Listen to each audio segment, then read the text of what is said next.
We'd like to acknowledge the traditional custodians of the land on which this podcast was produced, the Gadigal People of the Eora Nation. We pay our respects to elders past and present.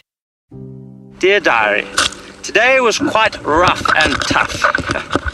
The dunes here are massive. The sea's not too bad, although the wind's blowing the wrong direction.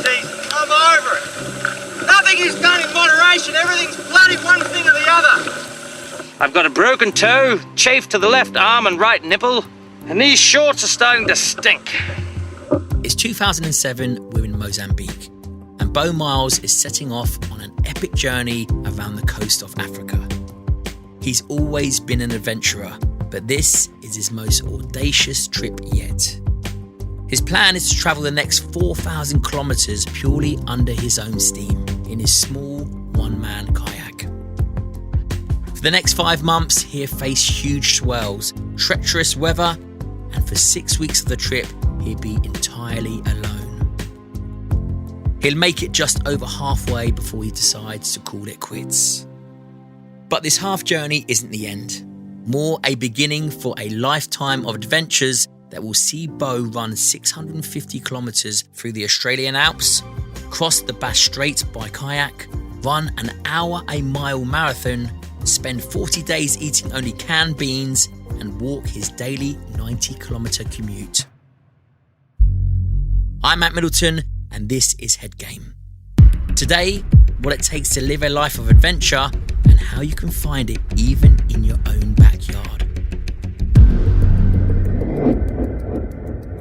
I'm extremely happy to say that I've got Beau Miles in for my Headgame podcast.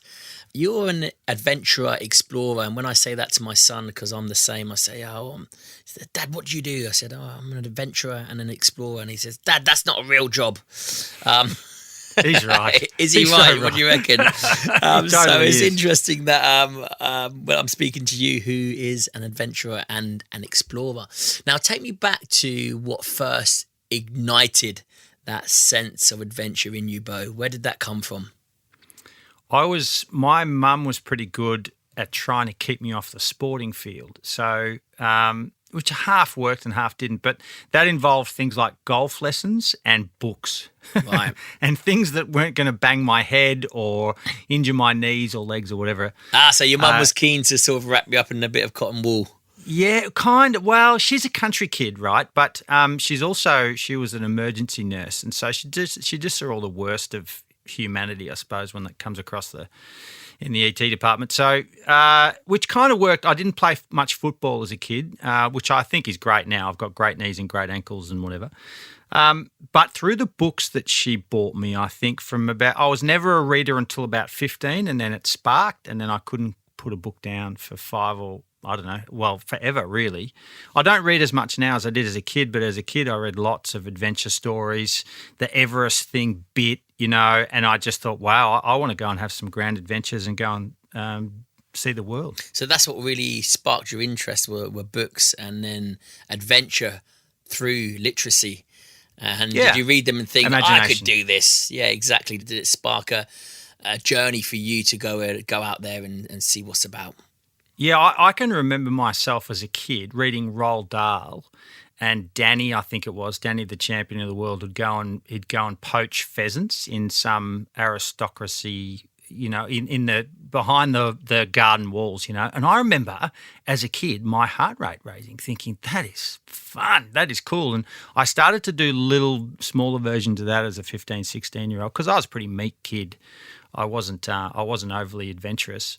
But yeah, that's where it started, and I can kind of trace it back to that. But it's taken me a lot of years to kind of redevelop my own form of it too, because I know you've been up Everest, Ant, but I went there as a 19-year-old hiking around the place and doing some small little peaks, and it scared the heck out of me. Seeing those high mountains, I thought, wow, this is scary. So I needed to go away and find my own form before I potentially go back. Yeah, I can imagine at 19 Everest being scary, because my first mountain that I climbed when I was 17 was Snowdon in the UK, and that was scary to me, so let alone seeing Everest at the age of 19. What was your first real adventure as a kid?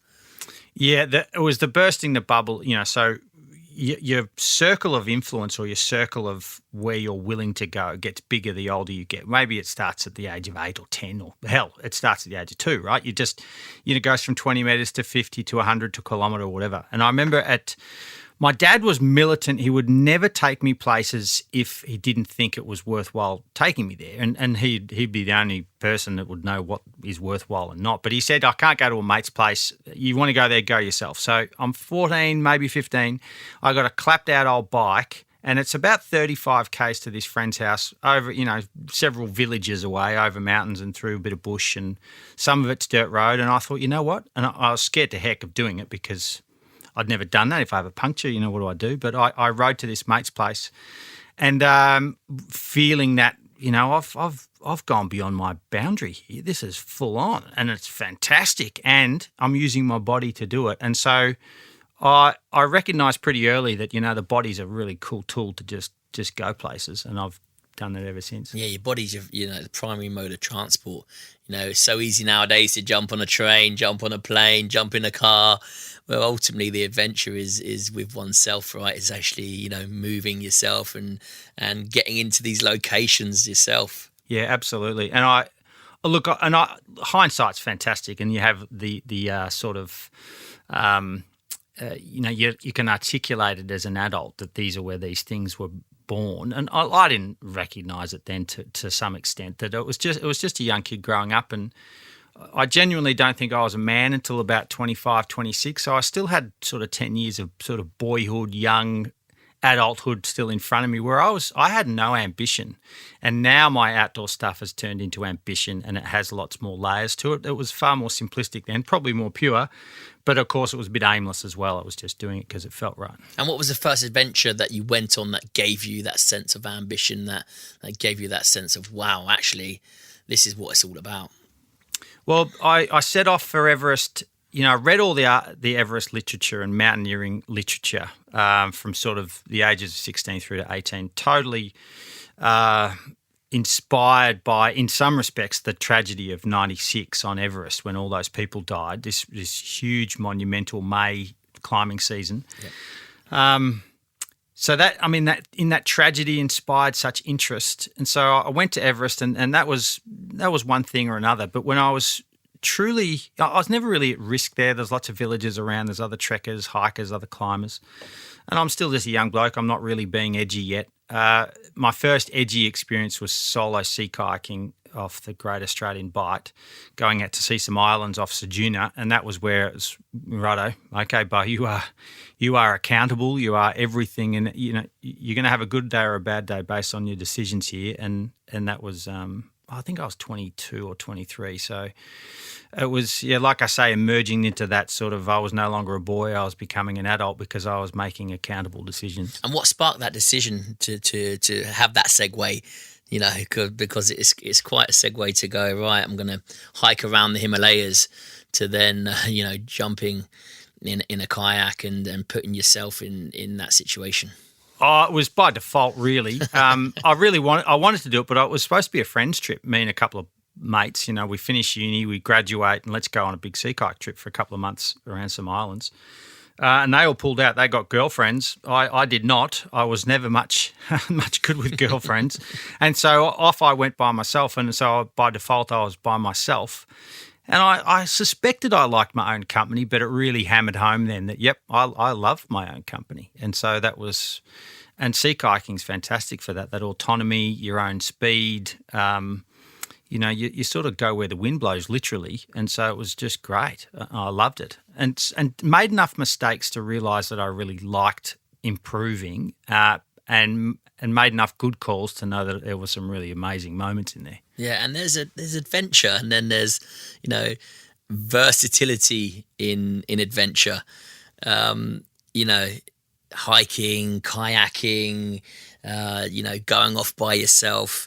The segue thereafter again with this epic journey around the coast of Africa. What made you decide to do that, and where did that idea come from? I was still very much, I had my head in the sand, really. And my early filmmaking stuff was pretty crap, to be honest. I was trying to look for heroic moments, or I was trying to look for something that was long-winded enough to get respect just by sheer fact of doing it, you know. It didn't have as much humility nor everydayness, nor creativity. You know, I think adventures need all those things, but Africa came about because of the relative success of me going 6 weeks alone across these islands in Australia. So I was in Esperance, I was drunk in the pub, and I thought, you know what, I'm going to up the ante here. And I came back home, and this is Google didn't really exist, but I did some research into people paddling in Africa or South Africa or around the sort of southern half of Africa. So, you know, south of the equator, and very few big expeditions had been done there, especially not alone. So I trained up for it and planned, and that all went out the window as soon as I hit Africa. But 4 years from when I did the Australian trip to when I did the African trip, and away I went. And yeah, it changed my life, absolutely, that big expedition. Learned a lot. Yeah, that's great, mate, because there's always a purpose and always a cause, and as much as the adventure was on your side, there's also filmmaking. You loved documenting and your adventures along the way. Was that another passion of yours? Did they sort of merge together, or did one sort of lead the other? Yeah, they were kind of. I kind of used it to justify going away, and instead of earning proper money, doing all sorts of other things, I thought, how do I go and have an adventure, but maybe earn some money out of it, or maybe make a job of it? And so I was interested enough in, you know, there's not many folks around that don't love a good story being told via, you know, a screen medium, whether it's cinema or TV or, you know, a game show. There can be just great versions of it. So humans love it. And so I thought, how do I? And it's challenging too, you know. It's making films is freaking hard work. So I took that challenge on board. I was not a natural sea person. I wasn't a natural filmmaker. So let's just see how they go. I knew I had to work at both of them. But I do love making. I love shot making, and yet I'm not I think I'm a natural shot maker, but I'm not a natural technician in films. I've got partners now, and Mitch, the guy I make films with, he's a much better shot maker than me, because I'm so busy about bloody doing things. But I can recognise a good shot, and I loved that from the get-go. And you've got a PhD, is that correct? Yeah, it's good for a doorstop, Ant. I've got a whole box of them. I worked at a university, and your currency at a university is to get a PhD, so that was kind of part and parcel of it. And it's about expeditionary life and about the benefits of that in an educational setting. So that's kind of what I wrote about. There's a lot of schools and programs out there that take young folks out there, and this sort of supported that. And talk us through what you documented for your PhD. It was the 400k kayak journey across the Bass Straits. Now, that's some adventure. Well, it seems like it, but it's a bit of a pussycat, really. It can get very, Mate, the stuff you've done is wild compared to that in some respects. It was pretty tame in a sense that Bass Strait can get very angry very quickly, but otherwise it's very paddleable and calms down very quickly. It's very shallow. So with our forecasting these days and a smartphone in your hatch, you're fine. You just got to go on a good day and be willing to, you know, if you cap out, right, I'm willing to paddle in 18 knots, then you don't go out in anything over 18 knots, and that's it. That's your day. So you kind of draw a line in the sand, and life becomes pretty easy as an expeditionary sea kayaker with good comms. You know, so you do that 25 years ago when you're relying on a barometer and looking to the sky a bit more, and you're going to get into some more gnarly situations. But these days, with the sophisticated stuff we have in our pocket, it's remarkably easy. What did you learn from that expedition? I learnt lots in a sense that's where the do things a bit differently bug might have bitten. You know, I thought these are, you know, take Africa for example. It was a 6-month expedition.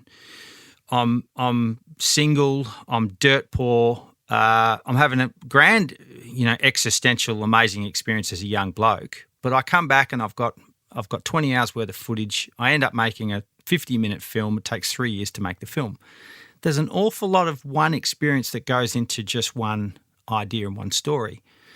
whilst out on, crossing Bass Strait 10 years later, I want more bang for buck for my adventure nowadays. That doesn't need to be as long. It doesn't need to be as, I don't need to be at the breadline of life and death. I can come back a notch, and I want to be home and I'm in relationships now too, so I'm a married man with kids. I can't bugger off for 6 months. So I need to try and package my adventurous world into a long weekend or overnight or 24 hours or a week, rather than go on these big ones. So what's the difference between Everest and crossing the Pacific and coming back and doing your own boyhood river and sitting up a tree for a day? Can you sort of trick yourself into thinking that these things are adventurous? And I think that's half true. But you made a 6-part series on YouTube, which ultimately set the tone for you. Did it change your life? Not as in, change your life, but it changed your way of now thinking, wow, this actually works. This is getting a lot of traction. It's getting a lot of attention. Let's go on to the next. Well, I think what you've touched on there, Ant, is that I was not an overnight success on YouTube, and even now I'm kind of a small fish in a big pond. But there's a lot of us watching YouTube too, so absolutely. It can work. But what it did do is it kind of made me realise that I was always I wanted those grand stories, and I was a filmmaker. There was for 10 years I wanted to make a grand story and be a filmmaker, and none of it was none of it was successful. Period. But the smaller bite-sized chunks of bass by kayak in 10-minute installments on a platform that's it's very inclusive. YouTube's a positive social media, and it's in most people's pockets. Most of the world now, I think it's 75-80% of the world has internet capacity. You're in all of those people's lives potentially, and so I thought, what? Rather than become this sort of cinema-esque feature filmmaker guy that takes himself seriously, just produce stuff and put it in people's pockets. And I'm sort of half flipping on it now, because there's also oppression in being a YouTuber, because it's relentless, right? I've got to be a 2-week storyteller, and that's freaking hard. But otherwise, the actual platform and the creative outlet, I think, is great, and I love it. We've skipped over Africa. Take me back to that adventure, that expedition. What was the idea? Why did you set out to do that expedition? What was the purpose behind it? Oh, well, so there was no charity. It's just Beau trying to do his thing. I must admit, I got nervous about 6 months out planning for this, and invited then some friends to come along. I thought, righto, how do I sort of... Well, you got nervous doing it yourself. You thought, do you know what, it's too big to take off by myself. Oh, but solo at sea is a bit like free soloing rock. Agreed. It's complete accountability, and the sea is a scary place. A big sea is a scary place. I didn't have charts, I had aviation maps, and I'm going in sort of half cooked because Google wasn't around then, and you just got to do as much research as you can. And how did the expedition look? What were you trying to achieve? It was all set out to be, I'm going to paddle from the Tropic of Capricorn on the east to the Tropic of Capricorn on the west. So start in Mozambique and finish in Namibia. And so I started about, 20 or 30 nautical miles north of the Tropic of Capricorn in Mbani.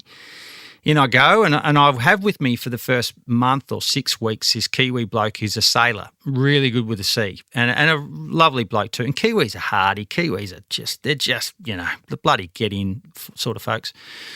And so off we go, and everything kind of works enough. We make lots of rookie mistakes, and the trade winds kick our ass, and the locals are very friendly, but we find it really hard just to get water and food, and we go through all these sort of trials. Jared, my Kiwi mate, he gets malaria, and we overshoot a visa, so we have to illegally get him out of the country, and then I set off on my own for a couple of months. And that's where the Beau the boy becomes Beau the man, almost overnight. It was sort of to make those decisions, and I've never been as scared at moments during that. So take me through a day by yourself. When you've got other people, you're collectively decision making, problem solving. You find yourself by yourself. A trip that you didn't want to be by yourself, right? Let's be honest. And now you find yourself by yourself. Yeah, sort of careful what you wish for, So the rule of thumb was with Jared. So the rule of thumb was if one of us can get out through the shore break, then they wait out past the shore break until the other one can get it. And sometimes it'll take an hour for one or other of us to get out through the shore break, which is fierce in Mozambique. It's steep, it's relentless, and it's just always there. So by yourself, going out through a shore break, I'd allow myself an hour each day to try and get out without, so you get out, you get smacked and hammered and pulled out of your kayak. You can't roll because it's surf, it just pulls you out. You wash up on the beach and you collect all your crap up and you pump your boat out, you get back in and away you go. And so every morning was, okay, I'm sitting there, I'll have my whatever I'm eating and drinking that morning in the dunes. I slowly pack. I get up before dawn, the first crack of bird, and then I'm down on the beach, and at first light I want to be on the water. And I'd sit there eating whatever I'm eating, and I don't take my eyes off the surf and my eyes off the water conditions and where is the best spot to get out. Where's the low break? What are the sets doing? Where's the reef? What's the tide doing? Mozambique lacks a lot of, and so does northern South Africa, lacks a lot of headlands. It's just beach. And it's beach for 20 or 30 Ks, and there might be a small extinct headland, which is basically just a bulbous section of the beach. That's what you're gunning for. You're just looking for anywhere that's got the least, or some sort of lee side, like a little fold point, or somewhere where the swell and the movement of water is less. Or you're looking for something like a rip. You're looking for water to be travelling back out to sea, and you want to get on that train. But it's all moving too, and low tide to high tide is always shifting. So you might have come in on a high tide, you've got all this water in front of you, fantastic, but you get up in the morning and it's low tide and you've got 400 metres of reef in front of you, So I was often having to drag my kayak down to a small headland or somewhere that looks like it's more easier to get out. So it was the constant dance of that and the language barriers. I didn't speak the local languages, so asking a local was somewhat useless. And they're just seeing some alien dude rock up on their coast. They yeah, exactly. They're not sure whether they should help you or rob you. So, how do you feel when you're by yourself, mate? How isolating is it? You're now by yourself. You've got quite a journey ahead of you. What are you feeling? Are you thinking about turning it in, or you just say I'm gonna finish this? Bit of both. The trouble is, to sort of, I have an okay trigger, as in I'll pull the pin when I know that it's going to do either long-term damage or I just can't go on. With my run across the Australian Alps, it was very much the same. I plugged on because I knew my leg was still okay. It was okay. I was injured, but it was okay enough. And with Africa, if I'd pulled the pin any time sooner, that was just a impatience thing, or it would have been a knee-jerk thing. And I knew I kind of had to.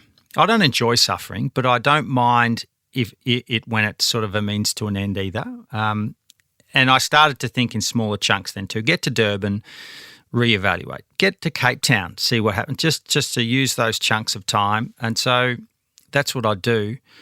It's and that's a classic tale of, isn't it, of adventures. It's breakdown time and movement and distance. Absolutely. When do you finish, and how do you feel that you've finished this trip?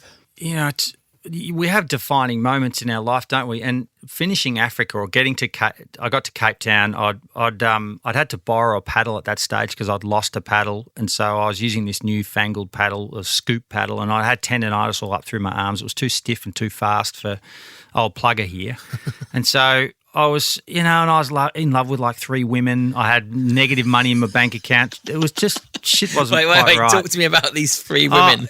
One in England, one in South Africa, and one in Australia. And just picking them up along the way, mate. No, I didn't want to, but these things just happen, And so I'm in a bit of a rock and a hard place emotionally, physically, economically. Yeah.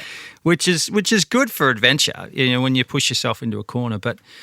I had to pull the pin then. It's the seasonal stuff, and getting up to Namibia was going to be a political nightmare too. So that was a relatively easy decision to stop the trip. It was a month short of when I wanted to be, but I was way short of where I wanted to be physically anyway, geographically. So you pull the pin. Was that quite a bittersweet moment where you were just like, pull the pin, forget about the footage? Did you feel disappointed? Did you feel like Absolutely. You let yourself down? Did you? Yeah. And the more that the more that you sort of sit and dwell on it, the more it agitates you, the deeper that footage gets, right? Totally. It was a bit of a fester, and this is where this whole notion of success comes in. There were lots successful about that trip, but more unsuccessful, I felt. So I came home with a bit of a Debbie Downer atmosphere about me. I just thought that what I'd taken on was overly ambitious with not enough training or research and just a bit ad hoc. And I thought, Beau, you've probably pulled the trigger on this a bit early. You probably need to be a bit more of a salty to do this for a longer period of time in a different phase of your life. I felt like I'd cocked it up. My sort of one opportunity to have a grand adventure before serious life kicked in, I'd sort of misstepped on, I thought. And so I was pretty cross at myself with that, and sort of that's why the footage sat in a box, and I went off and did shorter stuff and earned some money and whatever. But you've done 6 weeks solo paddling. It's being an adventurer. Did you not just think, right, let's just take the positives from the journey, implement them and use them for the next big adventure, because ultimately that was coming, right? Let's be honest. Yeah, I do now. I absolutely do now. But I suppose I sulked a bit. I've always been a positive dude, but I think I got home and I was a bit woe is me because I didn't, climb the peak that I wanted to climb. So I've had to learn that maturity, and that was sort of where it all set off from. When did you think, right, let's get this footage out, let's actually make something of it, and let's bring something positive from the journey? Well, as we know, some of the best stories of all time are created with animosity or when you don't succeed. Yeah, when you fail. So I thought, righto. Mm-hmm. And so humility then percolated to the surface. It wasn't, I failed at my trip. It was, I failed at my original intention. Whereas you're right, there was so much good stuff in there. The people were amazing. The landscape is remarkable. I scared the bollocks out of myself. I went lots of highs and lows and all that great stuff.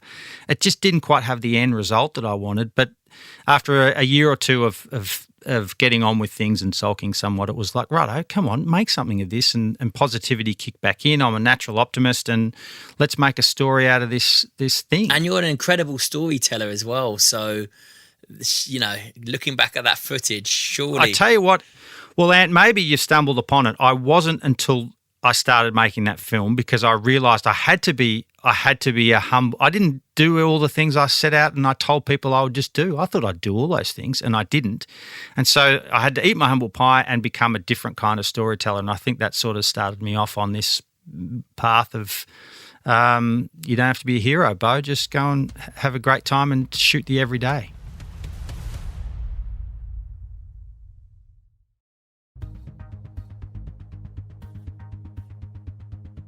Did you receive some bad news about a fellow kayaker that passed away trying to paddle from Australia to New Zealand? How did that hit you during that? And was that one of the defining moments that sort of deflated you and made you decide to call it a day? It was part of it. It's probably where doubt started to trickle in of this confident young bloke who was there, and Jared was still with me at that stage. He wasn't yet sick, and he filmed me being. I used to do a live radio across to Australia each week, and I'm live on radio to ABC in Australia, and the presenter says that Andrew, who'd set off a similar time to me, who I'd talked to before he left. And he's a world-class, he was like the Alex Honnold of the solo sea kayaking world at that time, really kind of edgy, ballsy stuff, willing to go longer, further, with few comms. It just sets off on these big, massive trips across the Gulf of Carpentaria, Tassie in one hit, and now New Zealand. And for such a good, for all of my failings as a sea kayaker, if I'm impulsive, he's patient. If I train 50 Ks, he trains 100. He was very good. He was kind of the blueprint of what a mountaineering sea kayaker would look like, in a sense. So to hear him live on radio or by the presenter say, look, Andrew's gone missing, presumed dead. They haven't found his kayak yet at that stage, I don't think. I was quite surprised by how emotional that made me. I thought, gee, how's this bloke who's so good die, and I'm just doing a coast steering trip, geez, what are you doing, mate? So I was pretty sad about that. Wow. And so you were dealing with all of that. And were you dealing with that?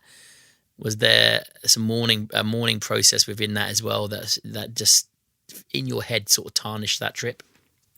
I think so. I didn't know Andrew personally at all, but he was out there as a kind of he was sort of representative of the zenith of what we were doing.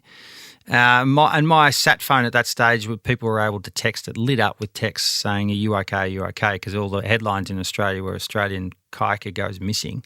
And like I say, the hindsight thing, absolutely. I look back at it now, and there's a sort of a change of tone in that expedition based on that knowledge that Andrew was likely dead, and that he'd made a mistake, or he got so close. They found his boat, and in it was one camera, and he's got a photo of Mount Cook. He's got a photo of the peaks of New Zealand. So he saw landfall, and then, as we know, so many drivers make those fatal mistakes 5-10K from home. Their faculties just ease a bit.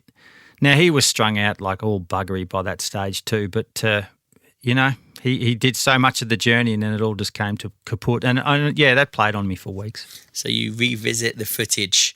When you actually realise what you've got and what you achieved and, the moments that you had, does it reignite a positive spark within yourself to not only get this footage out, but also to get back out there and give things another crack, whether it was another expedition, another task, or whatever it was? Absolutely. Yeah, get over yourself, Beau. There's plenty of life to go. It was a success in so many ways and a failure in so many ways, and that's cool. That's fine. Get over it and make up for it with other ways. And I realised too then that was all self-shot and only probably about a fifth or, every 5 films I shoot these days are self-shot.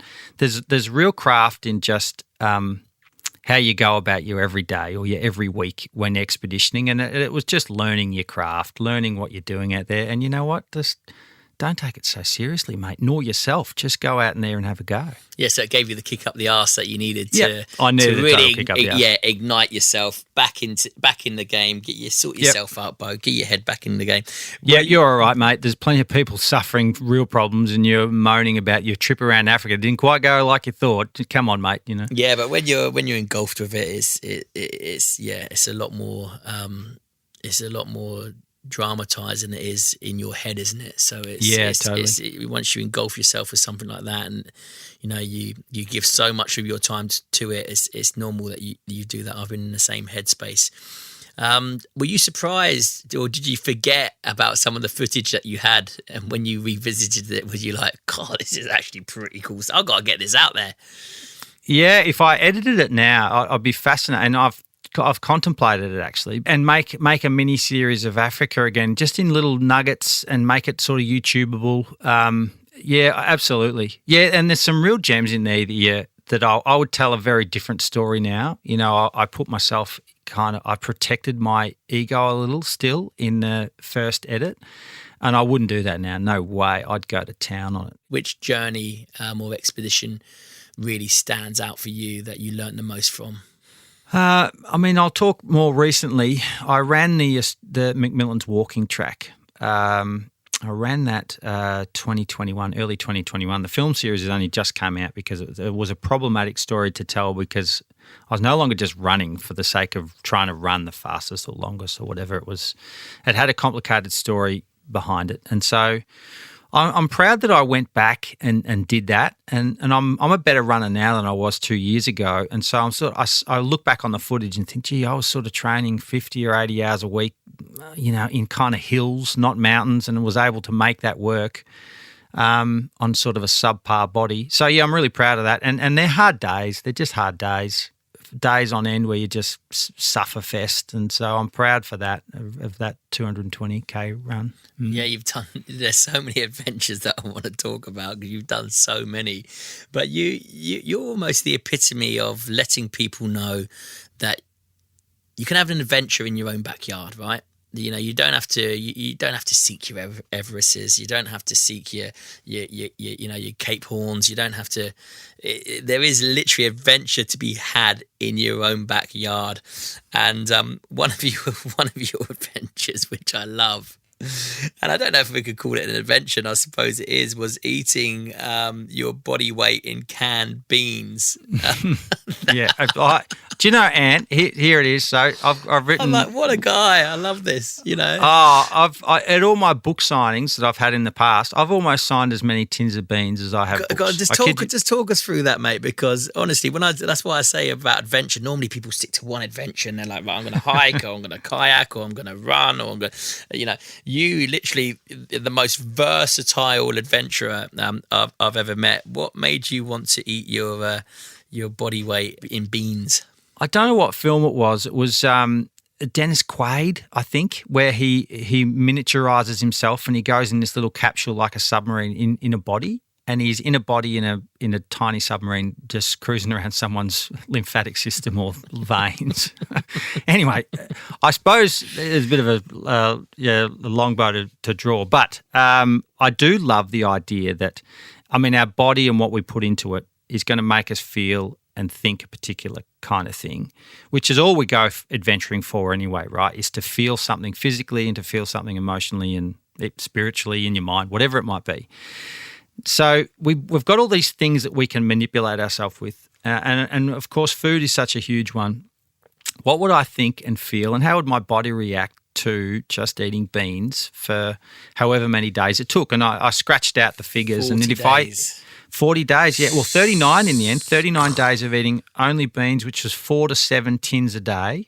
It was liberating, and in the fact that I never had to think about food. As in, if I was hungry, I would just eat a tin of beans. Yeah. And that was it. I'd never think about what I'm eating, how I'm going to prepare it. All that. I just crack a tin and just crack on. It was really quite liberating. But the body, I went from a emotional state of sort of 7 to 9 every day, which is my regular kind of life, to just a 6. All the time I was a 6. And so I got to view what it is like to, in some way, be oppressed by food. And what the hell does adventure look like when you're only a 6 all the time? And it was fascinating. It was a fascinating insight into humanity, into what my body is capable of, and what my mind... where does optimism come from? It bloody comes from what you eat, because I was just beige all the time. And yeah, so it was an adventure of where I didn't go anywhere, and that in itself was really challenging for me too. I didn't have the motivation to go running or paddling. I didn't have the energy to do it as much, and so I had to make a story out of feeling pretty shit and doing something really different. And so there was challenges coming at me from all over the place, and it was kind of cool. No, I love the humour in adventure as well, because when we talk about adventure and we look at adventure, everyone thinks it's going to be sort of really arduous and hardcore, and there's got to be some kind of traumatic sort of experience in there that's going to change you for the rest of your life. But ultimately, the humour in adventure is super important as well. You've got to be able to look at adventure from the bright side and be able to smile at it and be able to laugh at it, right? Well, yeah, I suppose so. And yet when your producer reached out to me for our chat, and I looked you up on Wikipedia and because, we're of similar age. I think I've got a year on you. But, and in terms of, and you've done things that are far more, they're just so different to mine too. Your life fascinates me incredibly because of the kind of, I think you have had all of these high-end things that are scary as hell and have different, deeper meanings, and you're being told to do things and whatever. It's just, I think you create humility and fun out of yours because you've had this counter experience. And maybe you're still having them, and I'm trying to just find my own middle ground too. I haven't had the counter experiences you have, and if I have, they've been self-inflicted and probably mistakes. And so I'm often thinking, gee, how do I just milk? Because I love all of the fantastic positive aspects of adventure, and they're often really good hard work, but they're not death-defying anymore. And I think that's healthy. And so, that's where the smiles and the laughs come in because, you're just out here by choice. And they say that beans are good for your heart. The more you eat, the more you fart. That's totally true. Is that correct? I needed no help in that department, and I'm one of the bloody windiest blokes I know.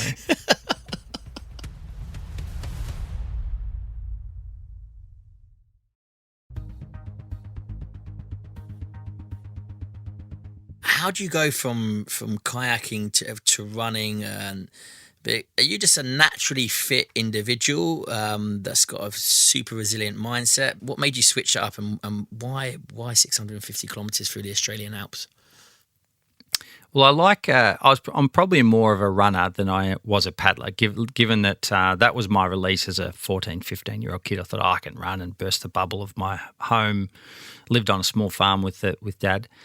So that was a good release for me as a young bloke going through kind of puberty, I suppose. So I became a runner well and truly before a paddler, and so that was always my default. And I was always okay. You know, I've got a good heart, good strong heart. The only thing I can say about my body is that it's kind of an abusable body in that I just don't get injured all that much. I have a strength, so I'm lucky. I've got my mum's body. She was a great athlete, and once you kind of know that, you sort of lean into it a little. And so I was able to run longer and longer distances when I started to get into it, and I do things I did it as a 20. Well, I did the big run as a 30-something-year-old bloke, but it was on 10 years worth of just training ad hoc, but always running. I've always run. And I was so surprised. You know, this is when the Pacific Crest and the Appalachian and all the European big famous walks are being run for fastest known times, and it's becoming a bit of a thing. And I was shocked to know that the Australian Alps walking track had never been run. It had been attempted for 4 or 5 years by a bunch of blokes, and it had been knocked back with weather and snow events and landslides and fires and all sorts of stuff, you know. And I just got lucky. I just picked my time and away I went and was able to get the job done on a bit of a shonky leg. But it was remarkable. And like Africa, like day 62 in Africa, big waves and being scared to death, I learned a lot about myself out there with the body demise, more than I'd ever had. How long did it take you? 13 days, 10 hours, I think, maybe a couple of more minutes than that. But it's down to now 11 days and something. So... And look, people will pop it. But you were the 10 first to minutes. do it. You broke that mold. Yeah. First to string it together. And that held for 4 or 5 years, and now people are whittling away 5 and 10 hours at a time every time they do it. But it's a long, lots of wheels can come off. You know, there's 28,000 meters of vertical terrain, and a lot of sections that are bush bashing, they're blackberries or hot bush or just thick jungle for kilometres at a time. So it's hard. It's not like the AT or the PC that's pretty slick in a sense. Yeah, and how did you sleep? Were you just literally sleeping off the trail, or? Yeah. I was fully supported. So my brother-in-law and my parents pinch hit for a couple of nights. It was good, and I was sort of averaging 50-odd Ks a day because I did the longer route. There's lots of various. I did the easier route. So whenever there was an up and over a mountain over single track or a go around contoured fire trail, I'd do the contoured fire trail. So I kind of cheated in some respects, but it tacked on an extra 50 Ks. But I had relatively good access by Charlie, my brother-in-law, in a four-wheel drive. So I'd just roll out a swag and sleep in my swag or a tent and just snore my head off and get up in the morning. And I was roughly 12 hours on trail each day and 4 hours of just moseying around a meal. And I had 8 square hours of sleep every day. It was good. Wow. So that and the trip around Africa, Cape Horn, those are two that really stick out to you. Yeah, they're the bigger, longer range things that saw mind and body demise, or where where you have those, every 3 or 4 days you have a questionable moment in your mind. Why am I doing this? What's the point of this? And why do you do it? Answer that question. What is the point in it? There must be for you to keep doing it. Well, I suppose it's a bit like when I pass something that's usable or good loot on the, someone has hard rubbish on the side of the road and I pass it and I see it and I have room in the car. I can't unsee it and I go back and I generally get it. And when I have these moments of clarity where I think, oh, you know what, that trail, I'd love to run or walk that trail or paddle that particular coast. If I still have that thought a day or two later and I write 100 words about it in a notebook or a thing. It manifests, it embeds, and that's it. And then it's just a pride thing. Let's do this. I've had the thought. It's got legs. Let's see it through. And so then I'm genuinely excited about new places, both real and imagined. Absolutely. So once a story has struck and I'm keen to do it and it excites me, then away I go. Yeah, what fascinates me about you, Beau, is the extent of your adventures. Like you said, the big ones. Paddling Cape Horn and running the Australian Alps through the Australian Alps. The 650 kilometre to a 90 kilometre commute to work, where you just thought, right, I've got a 90 kilometre commute to work. I'm not going to drive in. I'm going to walk in, or I'm going to run in. You do that as well, don't you? I did, yeah. It was part of my commute series. I only did 2 of the 4. It was going to be walk, then paddle, then ride a horse, then take a balloon. The last 2 were a bit harder to arrange, and I got made redundant in between. So perfectly, I didn't have to do those last 2. But the paddle, Ant, was the hardest adventure I've ever had, hands down. So I took 4 days to get to work, which it usually takes me 75 minutes to get to work, and that took me 4 full-on days dragging a kayak. It was sort of almost like an Arctic trip of glaciation. You're just having to drag this kayak through everything and anything and then paddle certain sections.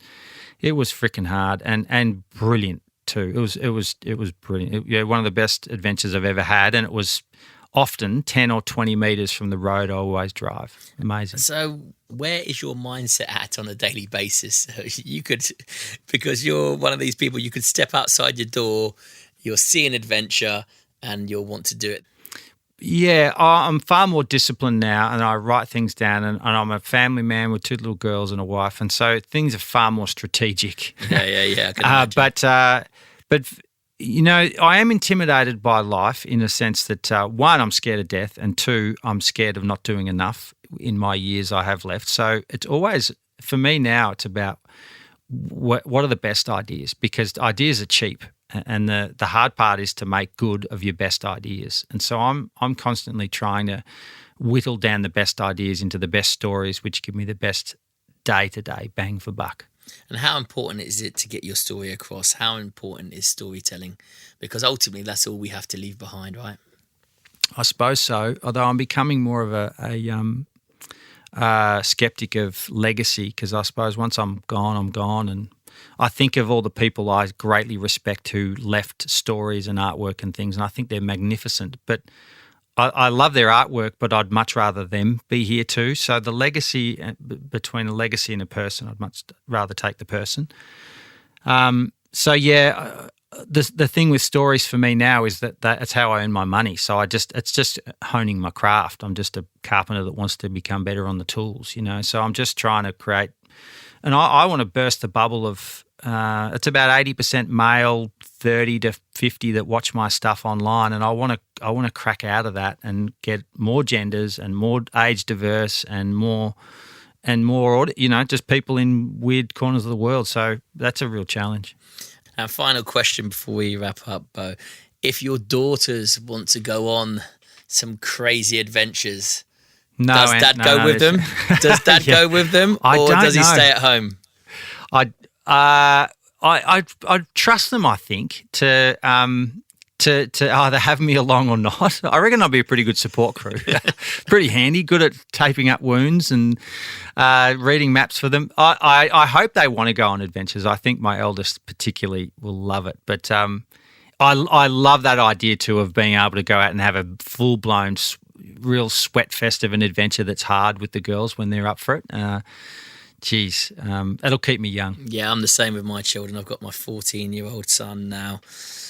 And my wife has always told me, be careful what you ignite within them, because now he wants to climb the 7 summits, and guess what? Dad's going with him. So that is brilliant. Now, what about the military, though? Would you happily have him go to the military? Yeah, absolutely. Yeah.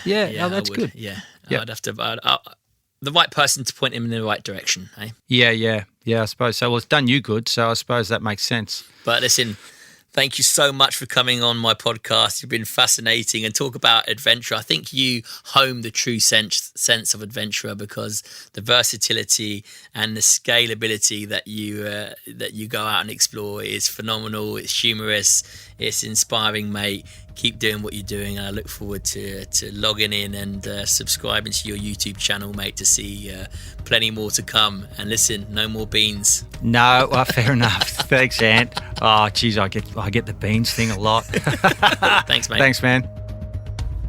Thanks so much for joining me on Head Game.